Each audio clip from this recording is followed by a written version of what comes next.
धियं योगिनो यस्यान्तं न विदुःसुरासुरगणाः देवाय तस्मै नमः। श्री गोपाल कृष्ण महाराज की जय।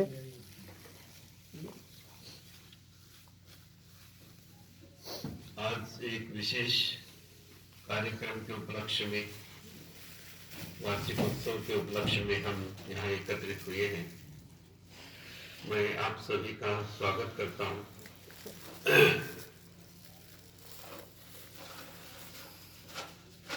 कालाखेड़ी गांवी में चक्रधर मंदिर हमारे उत्तर भारत में एक अनोखा मंदिर है और प्रतिवर्ष हम यहाँ आते हैं, निकल जाते हैं। केवल इतना ही करने से हमारा कर्तव्य पूरा नहीं होता। हम यहाँ ज्ञान सत्र का आयोजन, भजन कीर्तन का आयोजन इसलिए करते हैं कि हम कुछ न कुछ यहाँ से लेकर के जाएं, कुछ ज्ञान की बातें जो अपने जीवन में अपने उद्धार के लिए, अपने कल्याण के लिए हमारे काम आए। बहुत सारी बातें तो हम याद भी नहीं रख सकते, ना उनके ऊपर चल सकते हैं। जैसे भगवान चक्रधर स्वामी ने 1238 सूत्र बताए, लेकिन वो हर सूत्र में जो बात बताई है उसके ऊपर हम अमल नहीं कर सकते। कोई एक आध सूत्र पर अमल भी कर जाए तो बहुत बड़ी बात है। कुछ लोग समझते हैं कि ये केवल पढ़ने के लिए होते हैं और उसका पारायण करते हैं। पारायण है एक बार पढ़ लेना उन्हें पूरा। गीता को भी पढ़ लेते पूरा। गीता और सूत्र पाठ हमारे मौलिक ग्रंथ है, जिसके ऊपर हमारे संप्रदाय का तत्वज्ञान आधारभूत है। यदि हम इसको कहेंगे कि बस ये पारायण करने की चीज है, जैसे गुटके होते हैं, गुटके है ना, गुटका कहते हैं ना, छोटे पॉकेट। हाँ, एक गुटका पढ़ते एक गुटका खाते हैं। तो गुटका तो जैसे खाते हैं, मुंह में चबाते और फेंक देते हैं, वैसे ही गुटका पढ़ते हैं, स्नान हो गया, ऑफिस चले गए, भूल गए, फिर अगले दिन ही उसकी याद आती है। इस प्रकार से इस ज्ञान को नहीं करना है। कोई एक जीवन में थोड़ा सा एक आध सूत्र का अवलंबन हमें करना है। बहुत सारी बातें तो हम कर भी नहीं सकते और करनी भी नहीं है। सारी बातें करेंगे तो ये बातें अधूरी रह जाएगी। जैसे भगवान ने कहा कि संसार छोड़ो, आप छोड़ देंगे तो ये बाकी काम कौन करेगा? इसलिए सारी बातें नहीं करनी।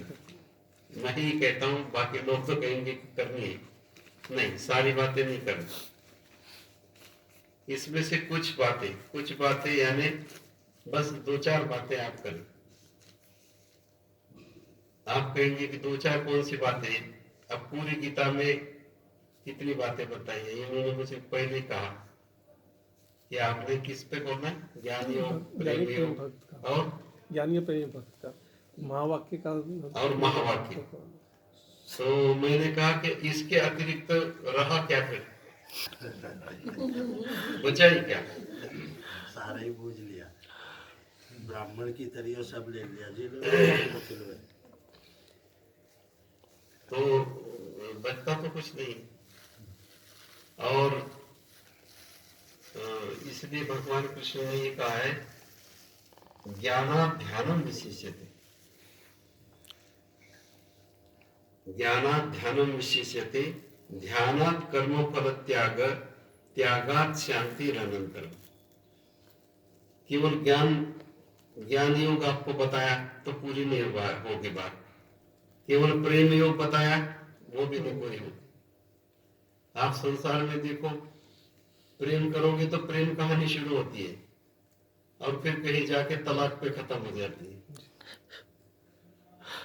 तो हमें ये काम नहीं करना है ऐसा। हमें तत्व ज्ञान के रहस्य को समझना है और उतना ही ग्रहण करना है जितना हम उसके ऊपर चल सके। तो हर तत्व ज्ञान के दो पहलू हैं, इसे आप बहुत ध्यान से समझना। एक तत्व ज्ञान में ये बात बताइए कि जहां खड़े हो वहां से मेरे तरफ चले आओ, है ना? जहां तुम खड़े हो वहां से मेरे तरफ चले आओ। और दूसरा है कि जहां है वहीं पर अच्छी गति से चलो, अपना मार्ग सुधारो। तो एक है विकास की सीढ़ी, इसको हम कहते हैं आत्म कल्याण। तो आप जहां खड़े हो, मतलब संसार में हो, तो संसार बुरा है, इसे छोड़ के भगवान के प्रति जाओ, ऐसा तो आपको कहने वाले सब मिलेंगे, लेकिन ऐसा नहीं है। ऐसा नहीं है। जहां आप खड़े हैं वहां से दोनों रास्ते शुरू होते हैं, एक आत्म कल्याण का मार्ग और दूसरा परमार्थ का मार्ग, दूसरा परमार्थ का मार्ग। जैसे जन्म लेता है आदमी तो दो रास्ते शुरू होते हैं, एक अपने शरीर का विकास, दूसरा अपने आत्मा का विकास। ठीक है? शरीर का विकास तो शुरू करते हैं माँ बाप, बच्चा पैदा होते उसे दूध पिलाते हैं। और किस लिए दूध पिलाते, किस लिए खिलाते हैं? शरीर उसका अच्छा बन जाए, नए नक्शे अच्छे बन जाए, इसलिए उसको मेकअप कराते हैं, बहुत कुछ करते हैं, कपड़े डालते हैं। ये उसका बाह्य विकास हो गया। और उसका आंतरिक विकास करना है, उसको स्कूल में डालते हैं, उसको अच्छे अच्छे सब बातें बताते हैं, उसको सिखाते हैं।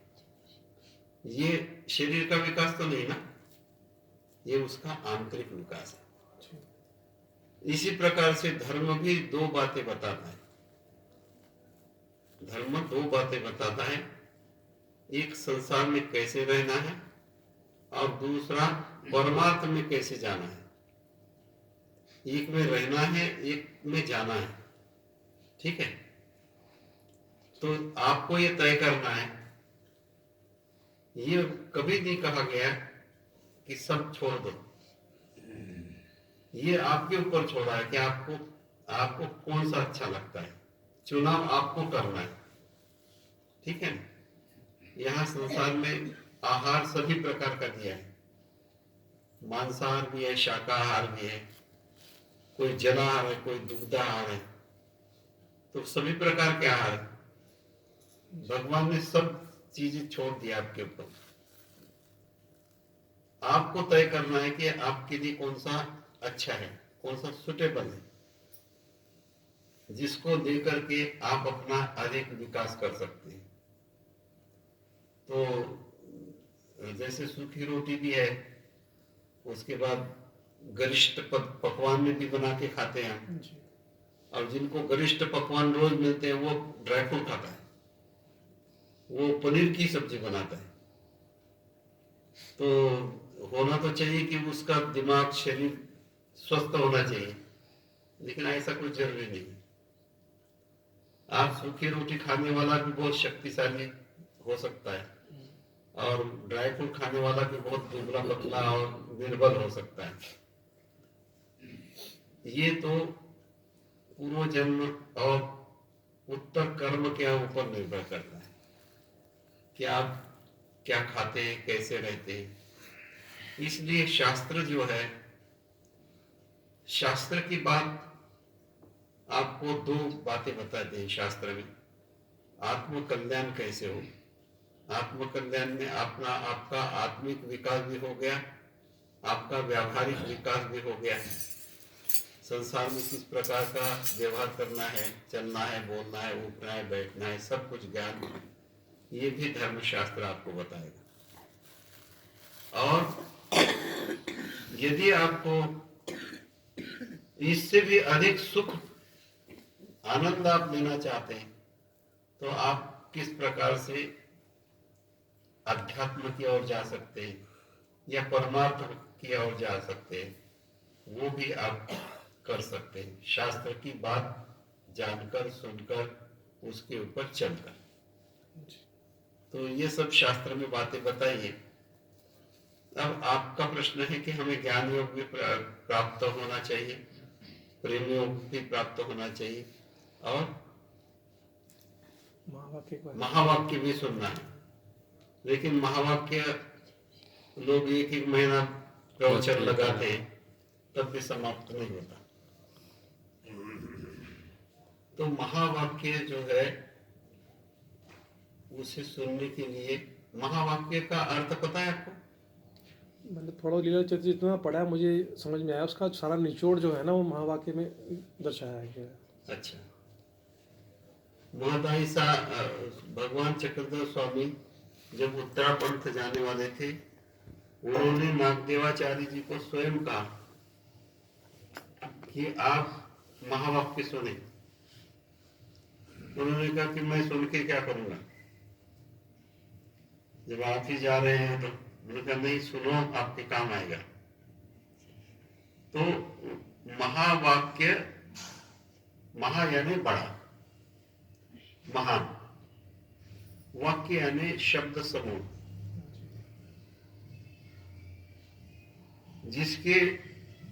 जिस वाक्य में भगवान की महत्ता बताइए, भगवान की महत्ता बताइए, श्रेष्ठता बताइए, तो उसको महावाक्य कहते हैं। तो महावाक्य की चर्चा हम आज नहीं कर पाएंगे। इसलिए नहीं कर पाएंगे कि जब हमें भगवान के नाम की महत्ता ही अभी पता नहीं, तो उसके बाकी पहलुओं को हम जानना उचित नहीं समझते हैं। हम ज्ञान की कुछ बातें आपको बताएंगे। ज्ञान यानी क्या? पहला तो प्रश्न है, हम ज्ञान से क्या समझते हैं? ज्ञान का अर्थ होता है जानना।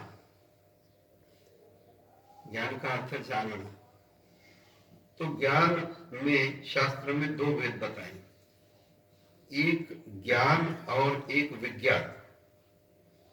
एक ज्ञान और दूसरा विज्ञान।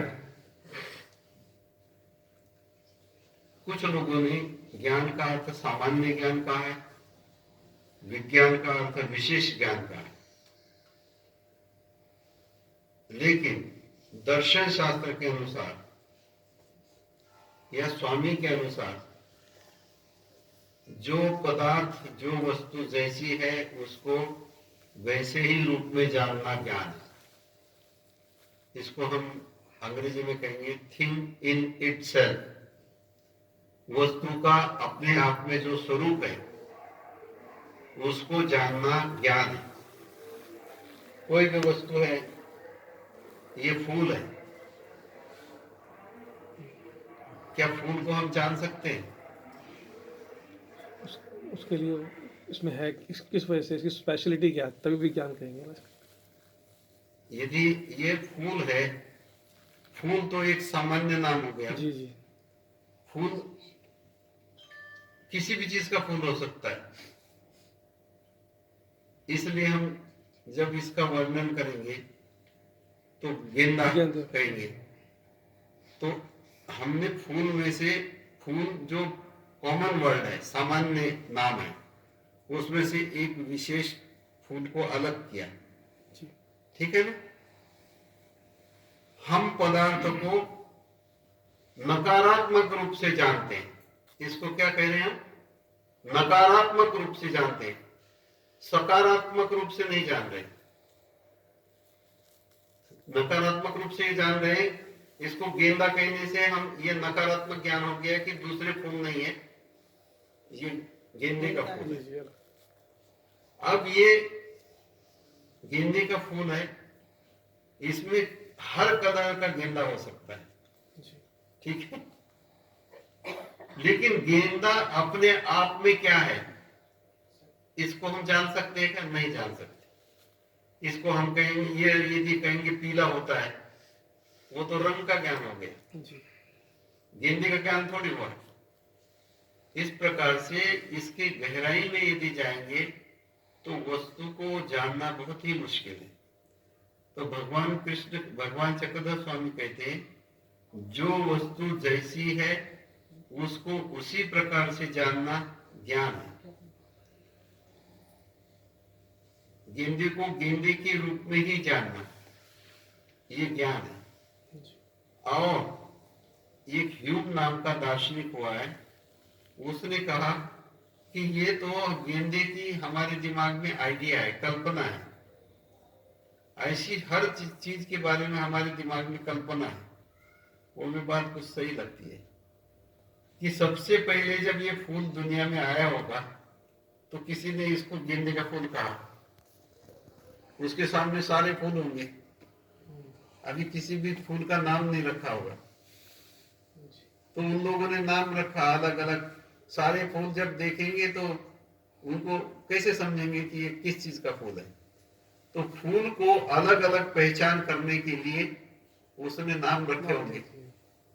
जैसे सबसे पहले बच्चा पैदा हुआ होगा, एक ही बच्चा पैदा हुआ होगा तो उसको टिंकू पिंकू कुछ भी बोलते होंगे शुरू में, लेकिन जब एक आदमी को 10 बच्चे हो गए तो वो कहेंगे सबको टिंकू पिंकू कैसे कहेंगे? फिर उनके सामने समस्या आ गई, एक को बुलाए तो सारे 10 ही आ जाएंगे, इसलिए उन्होंने नाम अलग अलग रखे पहचान के लिए। लेकिन वो नाम यानी वो आदमी नहीं है, वो तो एक व्यवहार चलाने के लिए नाम है। समझ गए? हम ये काम चलाऊ नाम है, इसके स्वरूप को हम नहीं जान सकते। इसी प्रकार से अध्यात्म में ये व्यवहारिकता होगी। अध्यात्म में हम आपको नहीं जान सकते, ना आप हमें जान सकते। आप हमें कितना जानेंगे? मान लीजिए स्टेशन से हमें ढूंढना हो तो आप सोचेंगे कि लाल कपड़े का आदमी देखेगा ना, वो महात्मा जी होंगे, ये पहचान। लेकिन ये क्यों पहचान हुई? क्या काम चलाने के लिए, ये सब काम चलाने के लिए। इसलिए व्यवहार और परमार्थ में बहुत बड़ा अंतर है। समझ गए? वस्तु और वस्तु के स्वरूप में मूलभूत अंतर होता है। समझ गए? तो हमने जितने भी नाम रखे वस्तुओं के, ये केवल व्यवहार के लिए रखे हुए। इसी प्रकार जैसे हम नाम रखते हैं वैसे हम संबंध प्रस्थापित करते हैं। जिसके घर में पैदा हो गए, जिसके कोख से पैदा हो गए, उसको हमने मां कह दिया। ये किस लिए? काम चलाने के लिए। किसी को बहन कह दिया, किसी को भाई कह दिया, ये सब हमने ही तय किया है। कोई ऊपर से कोई आया थोड़ी ना है कि ये ऐसा करना है, ये सब हमने ही तय किया। इसको माँ कहना है, इसको बाप कहना है, इसको भाई कहना है, इसलिए व्यवहार चलाने के लिए। ताकि एक आदमी को बुलाया तो सारे इकट्ठे हो जाएंगे तो गड़बड़ हो जाएगी। इस व्यवहार के लिए हमने यह किया था। इसी प्रकार से परमार्थ में भगवान ने जब, ईश्वर ने जब हमें संसार में भेजा, तब उसके साथ भिन्न भिन्न व्यक्तियों में भिन्न भिन्न प्रकृति तैयार की। गीता के 17वें अध्याय में सबसे पहला श्लोक है